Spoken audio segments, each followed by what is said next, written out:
দর্শক, রংপুরের ব্যবসায়ী আশরাফুল হককে হত্যা এবং লাশ খণ্ড বিখণ্ড করার মূল হোতা জর্জুল ইসলামকে কুমিল্লার দাউদকান্দি থেকে গ্রেফতার করেছে ঢাকা মহানগর গোয়েন্দা পুলিশ। এ নিয়ে ব্রিফিং চলছে, আমরা চলে যাচ্ছি সেখানে।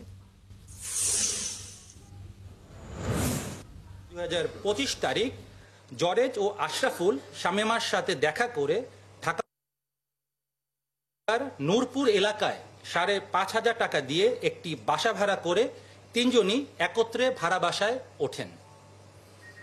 রংপুর হতে ঢাকায় আসার পূর্বেই জরেজ তার প্রেমিকা শামীমা আক্তার কোহিনুরকে ফোনে জানায় ভিকটিম আশরাফুলের সহিত সে যেন অন্তরঙ্গ ভিডিও ধারণ করে এবং পূর্ব পরিকল্পনা অনুযায়ী সে ভিডিও দেখিয়ে যাতে তারা 10 লক্ষ টাকা আমাদের যে আশরাফুল তার কাছ থেকে আদায় করতে পারে।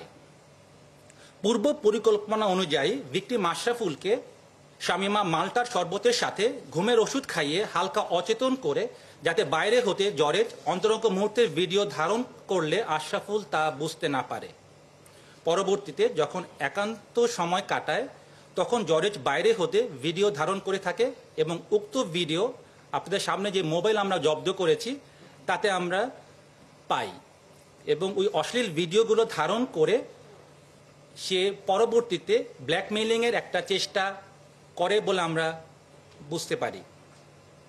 প্রিয় সাংবাদিকবৃন্দ, শামীমার দেওয়া তথ্য মতে 12 নভেম্বর 2025 তারিখ দুপুরে আশরাফুল যখন পুরোপুরি অচেতন হয়ে পড়ে তখন জরেজ আশরাফুলের হাত দড়ি দিয়ে বেঁধে ফেলে এবং মুখ কস্টেপ দিয়ে আটকিয়ে দেয়। জরেজ এক পর্যায়ে অতিরিক্ত ইয়াবা সেবন করে উত্তেজিত হয়ে অচেতন থাকা ভিকটিম আশরাফকে হাতুড়ি দিয়ে এলোপাথারি পেটাতে থাকে। তার আঘাতে এবং মুখ স্কচ টেপ দিয়ে বাঁধা থাকায় শ্বাস না নিতে পেরে ঘটনাস্থলে ভিকটিম আশরাফুল মৃত্যুবরণ করেন। আশ্চর্যের বিষয় যে একই ঘরে জরেজ এবং শামীমা সেই লাশের সাথেই সেই রাত্রিটি যাপন করেন। পরবর্তী দিন অর্থাৎ 13 নভেম্বর 2025 তারিখ আশরাফুলের মৃতদেহ গুম করার উদ্দেশ্যে জরেজ নিকটস্থ বাজার হতে চাপাতি ও 2টি ড্রাম কিনে আনেন। জরেজ চাপাতি দিয়ে লাশটিকে মূলত 26টি টুকরো করেন এবং 2টি নীল রঙের ড্রামে ভরে রাখেন।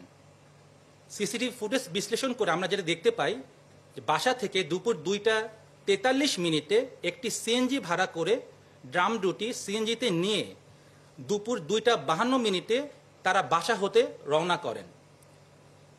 পরবর্তীতে সিসিটিভি ফুটেজে যেটা হাইকোর্ট প্রাঙ্গণে সেখানে আমরা দেখতে পাই 3টা 13 মিনিটে হাইকোর্ট মাজার গেটের নিকট আসলে রাস্তায় আইনশৃঙ্খলা বাহিনীর তৎপরতা দেখে লাশ ভর্তি ড্রাম দুটি হাইকোর্টের পানির পাম্প সংলগ্ন একটি ফাঁকা জায়গায় প্রধান সড়কের কাছে নিচে রেখে তারা অতি দ্রুত হাইকোর্ট এলাকা হতে একটি অটো চলে যান। সায়দাবাদ যাওয়ার পর জরেজ শামীমাকে কুমিল্লায় চলে যাবার ব্যাপারে বলেন এবং নিজে সে রংপুর চলে যাবেন বলে শামীমাকে অবহিত করেন। সে অনুযায়ী